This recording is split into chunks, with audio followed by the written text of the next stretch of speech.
What's going on, everyone? So, The Exorcist is an all-time great film, and what it did for just the direction of horror in general was groundbreaking. It was unlike anything we had ever seen before at the time of its release. There weren't really the movies that were based on a true story. Now it's like every movie is based on a true story, and it's just very lightly based, and it's just super crazy, over-dramatized, but The Exorcist was kind of the first, right? People saw based on a true story. It really was based on a book of a kid that was actually possessed. It was a boy rather than a girl, but they made that change because of an audience. You know, they were doing, market research and stuff and realized, like, okay, so girls, women, audiences tend to look at them as more vulnerable. So let's switch that and change that. There was so much that went into the original Exorcist. It has spawned so many copycats.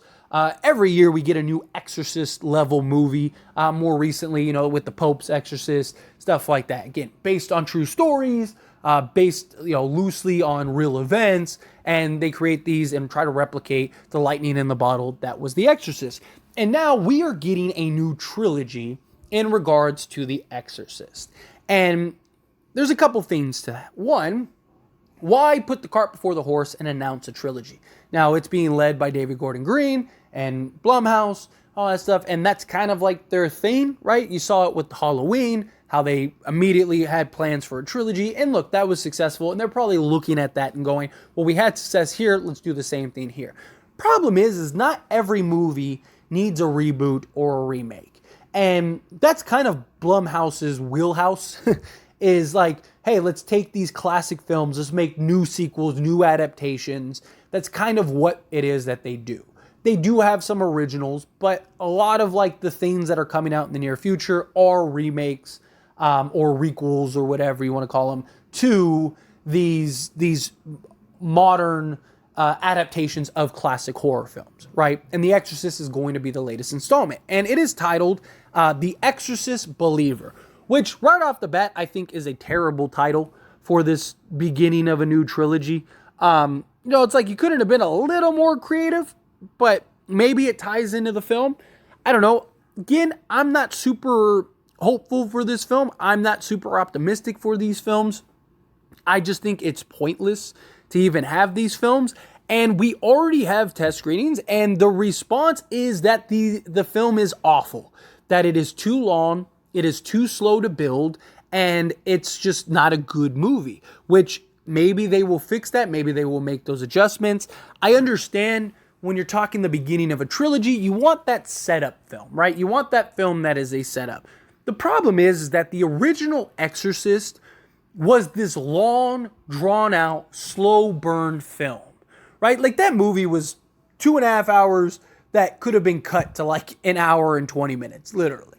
But again, at the time, that was acceptable. At the time, people and audiences were okay with sitting. Like most movies back then were 2+ hours long, right? Some of the greatest movies in history have all been 2.5, 3 hours, sometimes even more long. But we are in this new day and age where everything is quick hits, right? Like think of things like TikTok and YouTube Shorts and all this stuff. Like our attention span for content and things that we are consuming, we want quick, fast, get to the point, right? You see a lot of movies that are made today in the horror space, in the action space, whatever. They are very quick. You get the establishment shot, boom. Like take Scream, for example. Like the original trilogy of Scream was very slow building in many ways, right? You had these quick hits. Scream 96 was probably really well, but like take like Scream 2. Scream 2 is a better example, right? Scream 2 was very drawn out, right? Especially in between kills, stuff like there was a lot of like build up before the grand act, right? But again, at that time, people were okay with that. It was what films did. It's how it was built. Where now you look at modern Scream and it's like bam, bam, bam, bam, bam. The pace is just so fast. You don't really have time to digest what went on, especially Scream 5. Scream 6 was a little more well planned out, in my opinion. But in general, you're seeing more and more films, even a lot of these like horror films, right? Or these Exorcist style films, these possession films. they're a lot more fast paced, and there's a lot more that goes on as far as like the craziness. Like take the post exorcism, without getting into spoilers for those that didn't see it. They're like, you go through like sequences, bam, bam, bam, bam, bam, and you're just like, whoa, okay. And then you have a little storytelling, and then bam, bam, bam, bam, bam, right? You get those just quick hits to keep audiences engaged. But you look at something like the original Exorcist, and it was like 2 hours of buildup before the big climax, right? And I just don't think that that level of film can have the success that it once did, right? I don't think that that level of film can do as well as it could have years ago. Beyond that, you're never going to be able to replicate the lightning in the bottle that was The Exorcist.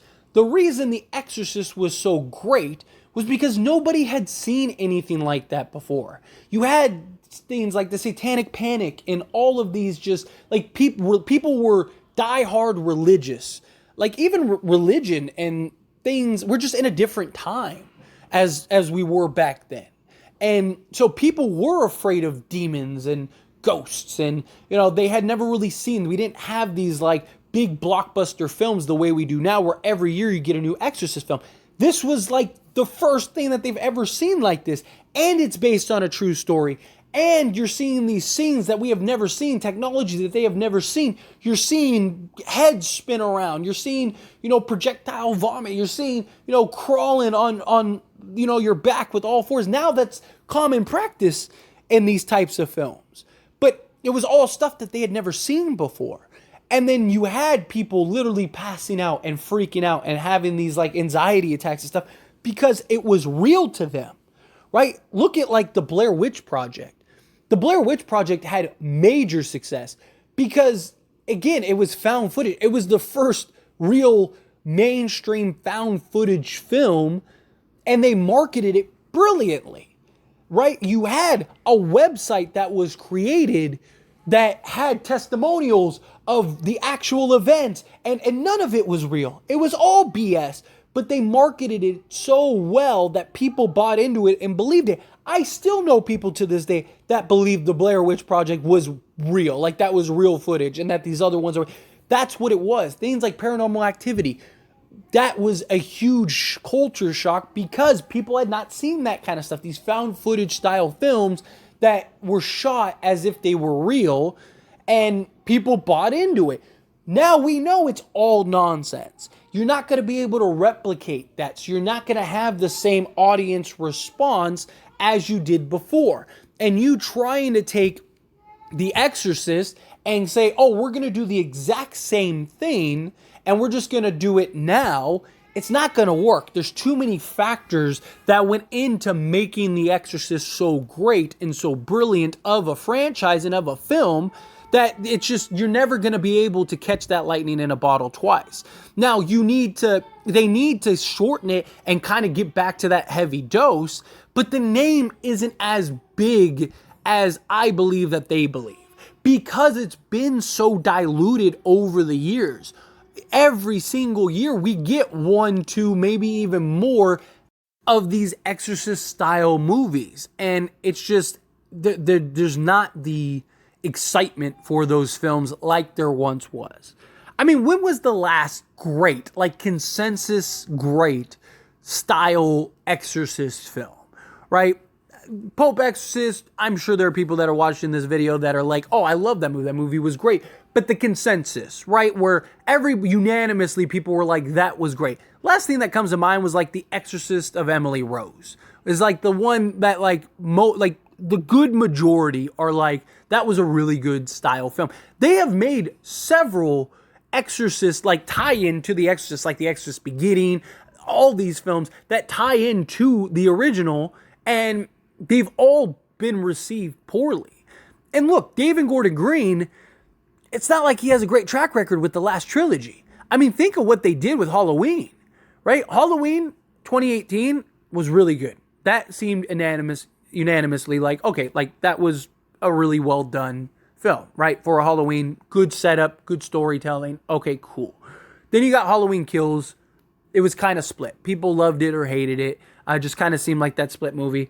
But then you got Halloween Ends, and the general consensus was that they destroyed that trilogy because they went completely in a different direction and just left all these questions, and it was a mess. If they replicate that in The Exorcist, you're gonna have the same result. So it's like your track record with the last trilogy to a mega franchise, horror franchise, did not end well, and now I'm trusting you to do it to a franchise that didn't need a continuation.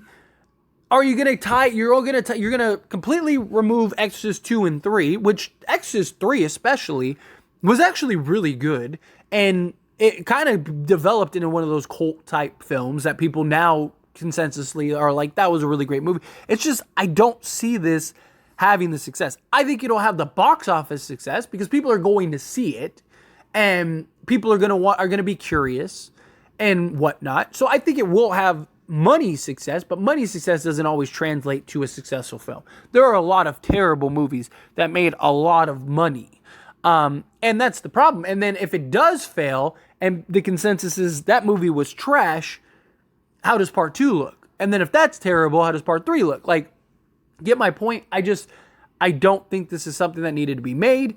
I already had my reservations about it, and all we haven't heard one good thing, one person say like, oh man, like that really had some great things going for it. All of the reviews, all of the early just talk about the film is that like, yeah, this wasn't it. This wasn't it. It was too long, too slow burn, didn't get to the point, and just wasn't a good movie. That is not a good way to start. But anyway, as always, this is a discussion, so I pass the question on you. Let me know your thoughts and opinions down in the comment section below. I'd love to hear it. What are your thoughts? Are you excited for this movie? Are you not? How do you feel? Whatever your thoughts are, let me know. That being said, if you haven't liked this video, hit that like button. Helps me out a lot. Lets me know you enjoy these types of videos, and I truly appreciate it. If you're not subscribed to the channel, what are you doing? Hit that subscribe button, follow with the bell notification, stay up to date with all things movies. Join this wonderful community and all of our discussions. See you all.